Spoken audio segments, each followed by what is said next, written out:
سوال ہے کہ کیا اپنے گھر کی خواہش کرنا گناہ ہے کہ اپنا گھر ہو جائے، رینٹ نہ دینا پڑے؟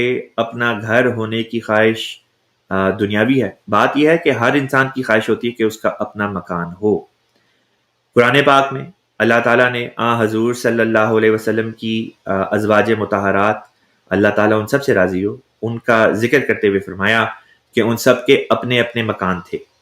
قرآن پاک میں آتا ہے کہ حضور صلی اللہ علیہ وسلم کی تمام بیگمات کے اپنے اپنے مکان تھے، ان کی ملکیت ان کی اپنی تھی، یعنی جو مکان، جن مکانوں میں حضور صلی اللہ علیہ وسلم کی ازواج رہتی تھی وہ ان کی ملکیت تھی۔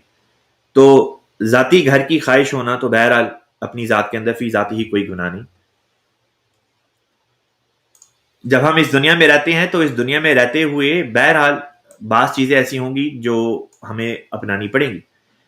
تو کرائے پہ رہنے سے بہتر ہے کہ انسان کا اپنا مکان ہو، کیونکہ اپنا مکان انسان کی اپنی ملکیت ہوتی ہے، جو آڑے وقت میں، مشکل وقت میں انسان کے کام بھی آ سکتا ہے، اور بعد انسان کی وفات کے انسان کے ورثاء میں وہ منتقل بھی ہو سکتا ہے، اور اس طرح پہ بھی اس کے بیوی بچوں کو جو ہے اس سے فائدہ ہو سکتا ہے۔